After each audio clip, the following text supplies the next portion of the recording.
Mesdames et messieurs, bonsoir. Merci d'avoir choisi RTI1 à la une de ce 20h. Les ministres Pierre Demba et Vagondo Diomandé sont en campagne à Ouaninou contre le virus Ebola.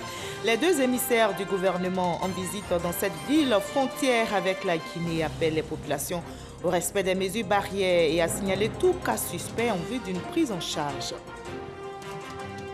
On s'attaque également à la grippe aviaire en Côte d'Ivoire. Le ministre des Ressources animales et halieutiques s'est rendu hier sur le foyer de Mondoukou. Sidi Tiemoko Touré est allé se rassurer de la tenue des opérations d'isolement, d'abattage de volailles et de sécurisation sanitaire en cours dans la localité. Non aux accidents de la circulation. L'autorité de la mobilité urbaine du Grand Abidjan et ses partenaires réfléchissent à un plan de circulation. Le gouvernement ivoirien décaissera 200 millions de francs CFA pour la mise en œuvre de ce plan dédié aux tricycles et deux roues dans le Grand Abidjan. Le Burkina Faso est en deuil. Au moins 47 civils et gendarmes ont été tués hier dans le nord lors d'une embuscade tendue par de présumés terroristes alors qu'ils circulaient dans un convoi. Le gouvernement a décrété 3 jours de deuil national et appelle à l'unité dans ce combat contre le terrorisme.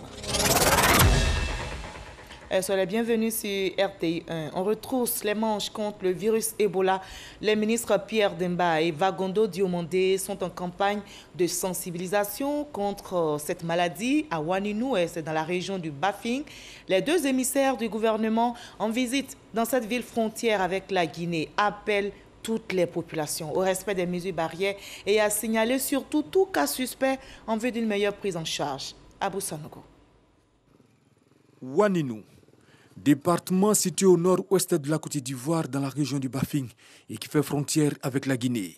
Ouaninou a reçu la mission conjointe de sensibilisation des populations contre la maladie à virus Ebola conduite par le ministre de la Santé, de l'Hygiène publique et de la couverture maladie universelle, Pierre Demba, et le ministre de l'Intérieur et de la Sécurité, Vagondo Diomandé.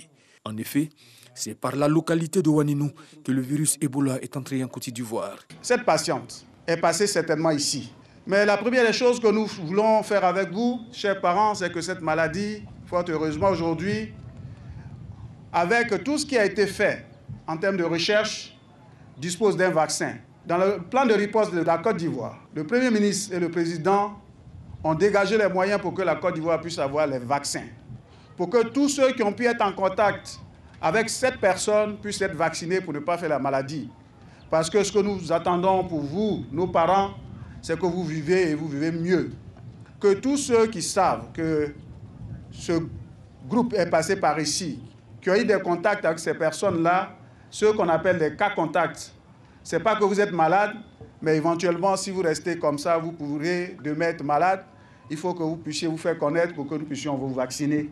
Face à la menace, le ministre de l'Intérieur et de la Sécurité, Vagondo Diomandé, a exhorté les populations à appliquer scrupuleusement les mesures arrêtées par le gouvernement. Un message bien accueilli par les élus et cadres du département de Ouaninou. Je voudrais dire à nos frères que chacun doit faire l'effort de travailler en synergie avec les forces de défense et de sécurité pour que désormais ce genre de situation n'arrive pas. Entre autres dispositions, la fermeture des frontières terrestres avec la Guinée. Mais Vagondo Diomandé prévient. Celui qui s'est fait prendre en train de procéder à un trafic, de quelque nature que ce soit, mais essentiellement, parce que ça s'appelle du trafic humain. Vous allez prendre des gens clandestinement et vous les amenez dans un territoire sans passer par les postes de contrôle. C'est du trafic d'êtres humains. Si vous vous faites prendre, je veillerai à ce que vous alliez en prison. Parce que c'est ce trafic-là qui est aujourd'hui à la source de l'importation du mal dont on parle. Sinon, les postes de contrôle ouverts sont équipés en moyens de contrôle sanitaire, en moyens de contrôle administratif. Et celui qui présente un cas de maladie, mais il est pris en charge. Mais les frontières sont fermées. Celui qui ne comprend pas, je vais répéter, c'est fermé jusqu'à ce que de nouvelles institutions viennent. Plusieurs kits sanitaires composés de masques de protection, de paquets de gants, d'équipements de protection individuelle, de flacons de gel hydroalcoolique, de savon liquide et de 15 motos ont été offerts aux populations et aux forces.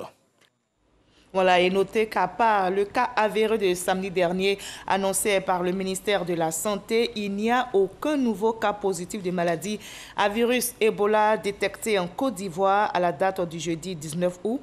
Contrairement donc à une information diffusée et relayée par des médias internationaux, ce ne sont pas 49 nouveaux malades, mais 49 cas contacts de la maladie qui ont été retrouvés en Guinée. Écoutons la déclaration du professeur Éolier. C'est au micro de notre reporter Salima Toutia. Nous n'avons pas eu d'autres cas. Nous n'avons pas eu d'autres cas à ce jour. Il y a eu un cas suspect qui n'en est pas un. Concernant donc les cas contacts. Le suivi des cas contacts se poursuit. Comme on vous l'a dit, on a dit lors de la conférence de presse, la particularité c'est d'avoir 33 cas contacts qu'on doit suivre dans Abidjan, en dehors des cas contacts hospitaliers. Et à ce jour, sur les cas contacts hospitaliers, le suivi se fait quotidiennement pour ceux qui sont isolés au Vitib ou à la maison. Ils ont tous été vaccinés. Et la grippe aviaire ne prospérera pas non plus en Côte d'Ivoire. Promesse du ministre des Ressources animales et halieutiques. Sidi Tiemoko Touré s'est rendu hier sur le foyer de Mondoukou. Il est allé s'assurer de la tenue des opérations d'isolement, d'abattage de volailles et de sécurisation sanitaire en cours dans la localité. Il rassure, la crise sanitaire animale est sous contrôle. Walter Madou Ouattara. Mondoukou, dans la commune de Grand-Bassam. Dans cette ferme impactée par la grippe aviaire, le ministre des Ressources animales et halieutiques s'imprègne de la réalité du terrain.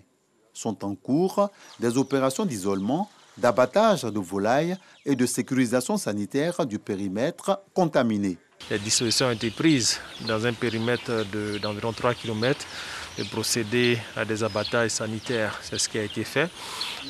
Donc aujourd'hui, ce sont pratiquement près de 170 000 sujets. Il faut noter que c'est une procédure ordinaire. Ce n'est pas exceptionnel. Ce n'est pas la première fois que nous faisons face à cela. Le ministre Sidi Tiemoko Touré rassure que la situation est maîtrisée par des équipes expérimentées en la matière. Aujourd'hui, nous pouvons rassurer les populations qu'il n'y a pas de transfert de cette épizootie de la zone de Mondoukou dans les autres lieux ou sous-préfectures, localités aux alentours de Bassam. Ce sont près d'une soixantaine d'exploitations visitées et dont les bêtes ont été abattues. Ces populations qui exploitaient ces exploitations seront bien entendu dédommagées. J'aimerais aussi rassurer les populations qu'ils peuvent continuer à consommer leur poulet comme d'usage, comme d'habitude. Il n'y a pas de risque en la matière, c'est une garantie que nous donnons puisque nos équipes sont outillées pour pouvoir s'y construire. Ça a été fait. C'est une procédure d'exécution normale pour la sécurité des populations ivoiriennes et des populations vivant en Côte d'Ivoire.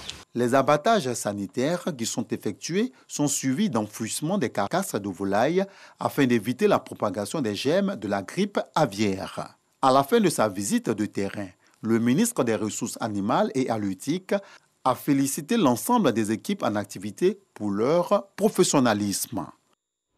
Voilà, la grippe aviaire est combattue en Côte d'Ivoire, tout comme Ebola et le coronavirus. Voyons les chiffres du jour dans notre pays.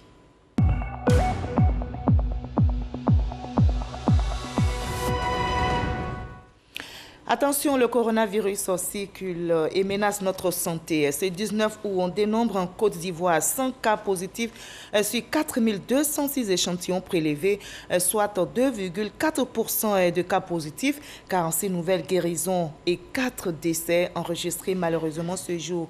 745 cas actifs, 1 253 326 personnes se sont faites vacciner à ce jour. Faisons-nous tous vacciner, préservons notre santé et celle des autres. Continuons d'observer les gestes barrières. À marge du 27e congrès de l'Union postale universelle qui se tient à Abidjan, le directeur général de la Poste de Côte d'Ivoire, Isaac Nyamba Yao, prononce une conférence de presse. Il a évoqué les innovations et propositions pour rendre les services postaux utiles, efficaces en Côte d'Ivoire. À la 10e journée du 27e congrès de l'Union postale universelle, les conférences et panels s'enchaînent. Isaac Nyamba Yao, directeur général de la Poste de Côte d'Ivoire, était l'un des invités de la tribune journalière. initiée dans le cadre de ce congrès. Représentant la Côte d'Ivoire, il a donné sa vision et l'importance des services postaux dans le développement socio-économique du pays. La Poste de Côte d'Ivoire se porte de mieux en mieux. Elle a beaucoup de travail à faire pour qu'elle puisse être dans le quotidien des Ivoiriens. Mais ce que je retiens, c'est qu'une partie de la stratégie postale mondiale, c'est de faire des opérateurs postaux des points de prestation de services aux citoyens. La présence postale sur l'étendue du territoire est un atout pour que nous puissions accompagner nos concitoyens dans les services administratifs, financiers et digitaux. Par ailleurs, le conférencier a déclaré que la digitalisation de la Poste est en plein essor car elle permet de développer de petits services autour de cette vision postale. Il faut noter que cette tribune initiée depuis le premier jour du 27e congrès reçoit 2 invités qui se prêtent aux questions des hommes et femmes des médias pour débattre sur différents thèmes. Le 27e congrès de l'Union postale universelle qui a débuté à l'Hôtel Ivoire prendra fin le vendredi 27 août 2021. Le groupe intergouvernemental d'action contre le blanchiment d'argent en Afrique de l'Ouest tient la seconde plénière extraordinaire de sa commission technique ici à Abidjan. Les experts et représentants des pays membres de la CEDEAO travaillent au renforcement des capacités et proposent des mesures fortes et pertinentes nécessaires pour endiguer le blanchiment d'argent et le terrorisme. Seconde plénière extraordinaire de la commission technique du groupe intergouvernemental d'action contre le blanchiment d'argent. Des experts des pays membres de la CEDEAO sont réunis à Abidjan. Il s'agit de réfléchir à des stratégies de lutte contre le blanchiment de capitaux et le financement du terrorisme. Cette deuxième plénière extraordinaire sera exclusivement consacrée, outre au rapport des co-présidents du GIEC et de la plénière extraordinaire, ainsi qu'à une présentation relative au processus de suivi, à l'examen et à l'adoption des rapports d'évaluation mutuelle du Nigeria et du Niger, reportés en plusieurs reprises. Du 23 septembre au 23 août 2019, le Niger et le Nigeria ont reçu des visites pour tester leur capacité juridique et institutionnelle à faire face à ces fléaux. Représentant le ministre de l'Économie et des Finances, le ministre Vagondo Diomandé a encouragé les experts à formuler des recommandations pertinentes. En effet, il est indéniable que l'existence et l'entretien des activités de ces groupes terroristes nécessitent toujours des moyens financiers. Ce financement peut provenir aussi bien de sources licites qu'illicites et peut être substantielles ou dérisoires. Je voudrais encourager les experts à non seulement mettre en exergue les défis auxquels notre sous-région est confrontée en matière de blanchiment des capitaux et le blanchiment du terrorisme dans l'adoption des 10 rapports, mais aussi à faire des recommandations fortes, objectives et pertinentes pour le renforcement des dispositifs de ces pays frères. Selon le ministre Vagondo Diomandé, la Côte d'Ivoire est aussi engagée dans ce processus. Le pays attend en mars 2022 les agents d'évaluation du FMI, Fonds monétaire international. Et le ministre de l'Intérieur et de la Sécurité, Vagondo Diomandé, actif, lance le projet pilote de la certification à la norme ISO 37.101, un instrument qui exige un système de management pour le développement durable des collectivités territoriales. La phase pilote de ce projet, soutenue par l'Agence des Nations Unies pour le développement, concerne 2 communes du district d'Abidjan, à savoir Yopougon et Port-Boué. Konaté Moussa. Service de l'état civil de la mairie de Yopougon. Une file d'attente, des agents à l'accueil. Le lieu est reconnu pour son efficacité dans le traitement des documents. Je suis venue à la mairie ici pour légaliser mon bac. J'ai cru qu'elles allaient me dire de repasser le lendemain, mais on m'a dit d'attendre pendant 30 minutes. J'ai attendu et effectivement, on m'a remis mon document. Les documents de certification, les documents de légalisation de signature, c'est la même chose. C'est fait sur le champ. S'il y a naissance ou s'il y a décès, c'est dans souvent 12 heures. À part ces actes-là, les autres-là, c'est dans les 30 à 45 minutes, on délivre les actes. Si à Yopougon, on enregistre une célérité dans la délivrance des actes administratifs, à Port-Boué, les populations se réjouissent du cadre de vie sain. Les rues nettoyées, la verdure s'installe à certains abords.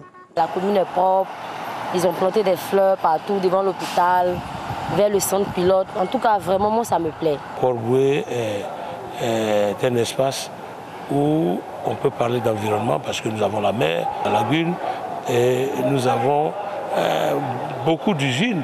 Rapidité dans le service, respect de l'environnement.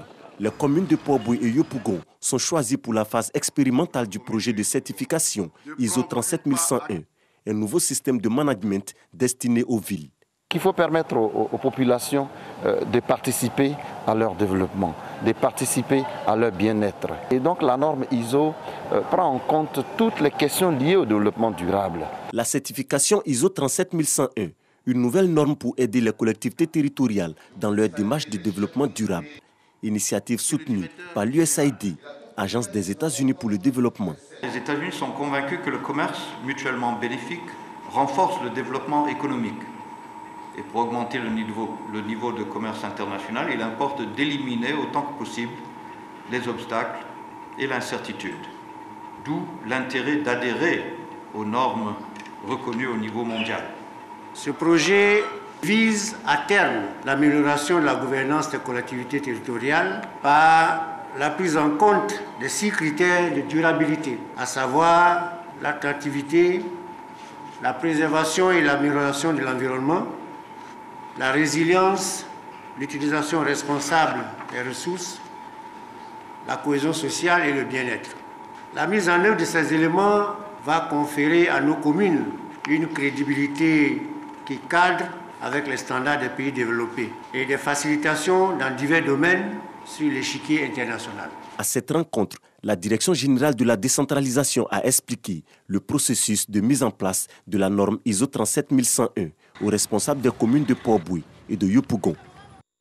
Plus de 200 chauffeurs de minicar appelés communément Baka ont échangé hier mercredi à la Caisse-Table au Plateau avec le ministre des Transports et c'était à leur demande. Cette rencontre s'inscrit dans la phase de la sensibilisation contre les accidents de la circulation prévue dans la stratégie nationale de la sécurité routière, stratégie lancée récemment par le gouvernement et les chauffeurs s'engagent à respecter les mesures de sécurité. Voilà, tous disent non aux accidents de la circulation. L'autorité de la mobilité urbaine du Grand Abidjan et plusieurs acteurs de la sécurité routière, des transports et des agents municipaux réfléchissent justement à un plan de circulation. Le gouvernement décaissera 200 millions de francs CFA pour la mise en œuvre de ce plan dédié aux tricycles et 2 roues dans le Grand Abidjan, nous explique Dangui Dangui. Des tricycles sans feu arrière, sans rétroviseur approprié ni immatriculation, se disputent la chaussée avec les véhicules. Ces scènes inimaginables à Abidjan il y a quelques années font grincer des dents au sein de la population. Il y a certains qui font n'importe quoi. Je ne sais même pas s'ils ont leur permis de conduire. Mais c'est de voir tout cela, c'est d'essayer de les cadrer et de les encadrer. Le plateau, c'est un coin administratif, c'est un coin responsable. On ne peut pas les laisser aller semer le désordre là-bas. L'invasion de ces engins à 3 ou 2 roues est à l'origine de nombreux accidents de la circulation, selon les autorités qui réfléchissent à un plan de circulation qui leur est dédié dans le Grand Abidjan. Nous devons ensemble assurer la sécurité. Nous devons ensemble faire en sorte que nos routes soient plus sûres et faire en sorte que souvent malgré leur volonté ou leurs intérêts, parfois financiers, que nous devons prendre des décisions de sorte à ce que les utilisateurs des 2 et des 3 roues eux-mêmes soient en sécurité. Pour la mise en œuvre de ce plan de circulation dédié aux tricycles et aux 2 roues, le gouvernement met 200 millions de francs CFA sur la table pour la confection de 1700 panneaux de signalisation, des outils de sensibilisation et de répression. Le secrétaire d'État auprès du ministre des Transports chargé des Affaires maritimes, Célestin Seredo, vient de faire le bilan de ses rencontres dans les structures sous tutelle, rencontre entamée le 13 avril dernier et un bilan qui se résume à la prise d'arrêté pour l'amélioration des conditions de travail des agents des affaires maritimes et un engagement à travailler à une dynamisation de la corporation. Franck Quadio.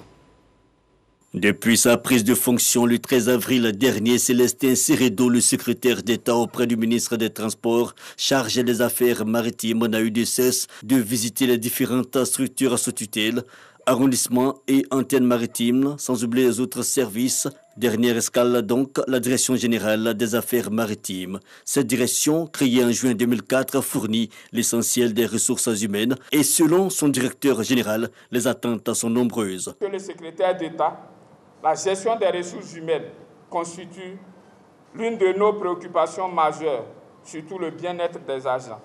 Vous avez dénoué l'épineux problème des primes trimestrielles. Cela dénote de votre intérêt que vous accordez au social de vos collaborateurs. Besoin matériel et amélioration du dispositif juridique du statut de l'agent des affaires maritimes, Célestin Seredo dit avoir intégré les préoccupations dans leur généralité. Nous avons un programme ardu et de nombreux projets qu'ensemble nous devons réaliser pour un meilleur épanouissement des affaires maritimes de Côte d'Ivoire. Pour ce faire, nous devons nous engager dans un dialogue constructif, permanent et un environnement apaisé. La discipline, le travail ardu, la solidarité, la rigueur et la bonne volonté doivent marquer notre quotidien. Pourquoi ne travaillerons-nous pas à renforcer nos positions sur le plan d'eau maritime et lagunaire? Des défis nombreux à relever. Et pour affiner le cadre de concertation entre la tutelle et les agents des affaires maritimes, des états généraux sont en ligne de mire. Avant la direction générale des affaires maritimes, le secrétaire d'État Célestin Seredo a marqué une halte à la direction des ressources humaines, toujours dans la commune de Cocody. Et depuis 2 mois, le président du COCAN, François-Albert Amichia, rencontre les différents ministères impliqués dans l'organisation de la CAN 2023. Et ce jeudi, c'était au tour du ministre de la Communication et des Médias, Amadou Coulibaly, de recevoir l'équipe du COCAN à l'effet d'échanger sur les actions médias relatives à l'organisation de la compétition. Konaten Gamblé, Jean-Sylvain Ressot. Les actions de communication médias étaient au cœur de cette rencontre d'échange entre le président du COCAN, François-Albert Amichia, et Amadou Coulibaly, ministre de la Communication et des Médias.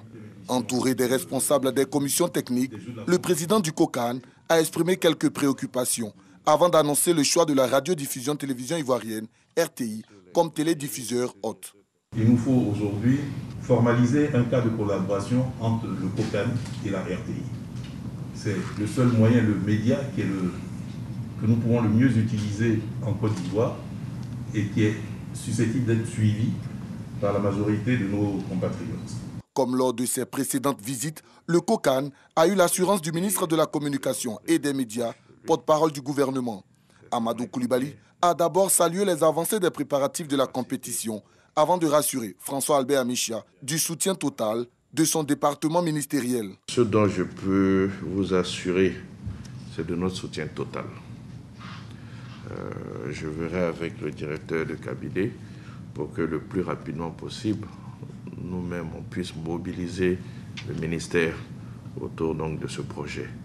Un projet qui doit engager toute la Côte d'Ivoire. Dans cette dynamique, les médias sont appelés à se mobiliser en vue d'assurer une grande visibilité et garantir le succès médiatique de la compétition. En moins de 2 mois, François-Albert Amichia et ses collaborateurs ont visité 7 ministères impliqués dans l'organisation de la CAN Côte d'Ivoire 2023. Prochain rendez-vous au calendrier du COCAN, la visite des infrastructures sportives devant abriter la compétition au cours du mois de septembre. Et notez également pour les événements à venir que la 3e édition de la Journée du mérite de la communication et des médias aura lieu en décembre prochain. L'annonce a été faite récemment au cours d'une conférence de presse. Les conditions d'accès à l'ordre du mérite ont été expliquées. Serge Collier pour le témoignage. L'ordre du mérite de la communication est destiné à récompenser les personnes œuvrant dans le domaine de la communication et des médias. Ceux qui se sont distingués par leur travail ou par leur contribution active au développement du secteur. Le vice-président du Conseil de l'Ordre du mérite de la communication, Nouo Bamba, donne les grandes articulations de cette cérémonie de distinction. Selon lui, le Conseil est chargé de recueillir et de statuer sur les candidatures pour la décoration dans les grades de chevalier, officier et commandeur. L'objectif est d'encourager le mérite, l'excellence par une distinction qu'on appelle l'ordre du mérite de la communication.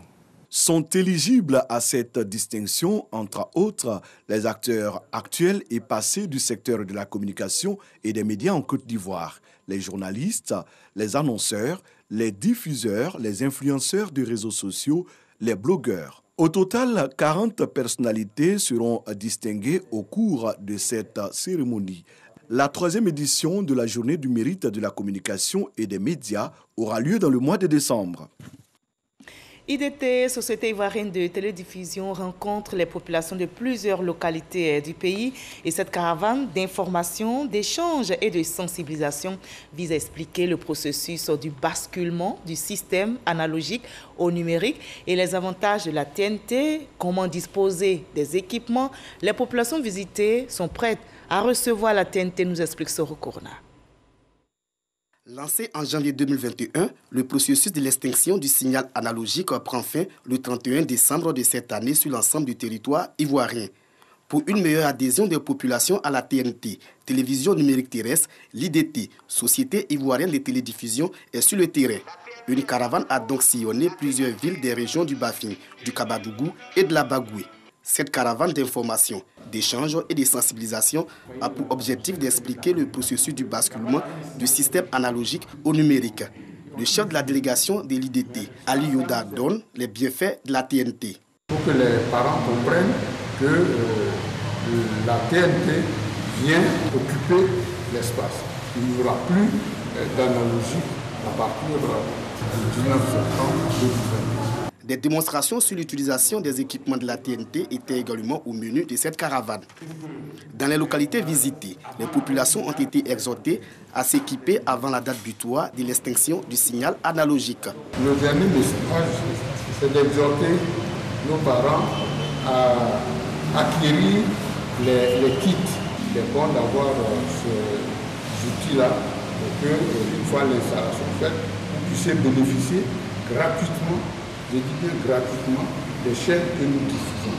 Nous diffusons actuellement 6 et une 7e chaîne est appelée à intégrer notre outil de diffusion. Le taux de couverture nationale de la TNT est de 85% aujourd'hui. Cette nouvelle technologie de diffusion d'images et de sons de qualité numérique offre plusieurs avantages, à savoir la diffusion de plusieurs programmes de chaînes de télévision sur la même fréquence, la possibilité d'offrir des services innovants.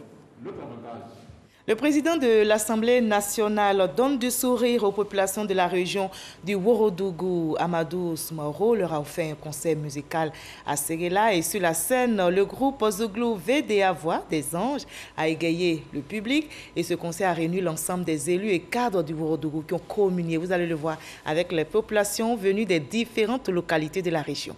Konaté Moussa. Stade Loseni Soumaoro de Séguéla. Il est plus de 20 heures. Les populations venues de différentes localités de la région du Ouorodougou ont investi le lieu pour un concert. En attraction, le groupe Zouglou VDA, la voix des anges.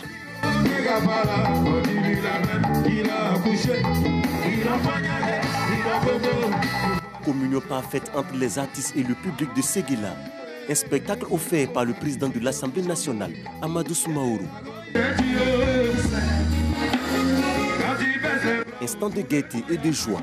À ce conseil, le président Amadou Soumaoro avait à ses côtés l'ensemble des élus et cadres du Ouorodougou et des députés venus apporter leur soutien. Après ce spectacle musical, les cadres du Ouorodougou prévoient une grande mobilisation le 11 septembre prochain à Séguéla, un rassemblement de tous les fils et filles pour rendre hommage au chef de l'État, Alassane Ouattara. Voilà, belle ambiance paisible donc dans le Ouorodougou. Et justement, les fidèles musulmans de la grande mosquée de Port-Boué 2, dans la commune de Yopougon, ont initié une cérémonie de prière ce dimanche à la dite mosquée. Et cette rencontre a pour objectif d'adresser à Dieu des prières pour la paix, la réconciliation et la bonne marche des actions de développement engagées par le président de la République. Explication détaillée avec Suleiman Donisongou et Issa Tchonayeo. Grande mosquée de Port-Boué 2. Dans la commune de Yopougon. Ce dimanche, les fidèles musulmans prient pour la paix en Côte d'Ivoire. 10 ans après les crises qui ont émaillé le pays, les ex-combattants proches de l'ex-commandant Ibrahim Koulibaly dit IB, aussi acteur des violences qu'a connu le pays, s'engagent dans le processus de réconciliation et de paix. Il est important pour nous de faire des prières et des sacrifices, non seulement en l'honneur du président de la République, son Excellence, M. Alassane Dramane Ouattara, pour l'aider dans ses œuvres de réconciliation et de développement du pays, mais en faisant en sorte de ne pas oublier les morts. Parce que, comme le disait l'autre, les morts ne sont pas morts. Donc nous avons besoin de leur pardon pour que nous aussi, nous les vivants, nous puissions véritablement vivre ensemble. Notre souhait, d'où cette prière d'ailleurs, est que les fils de ce pays se mettent avec le président de la République pour bâtir notre pays. Lecture coranique, immolation des bêtes, des prières, des bénédictions dites par les guides religieux en faveur de la nation, mais également pour le président de la République, ont marqué cette cérémonie de prière. Sans paix, il n'y a pas de réconciliation.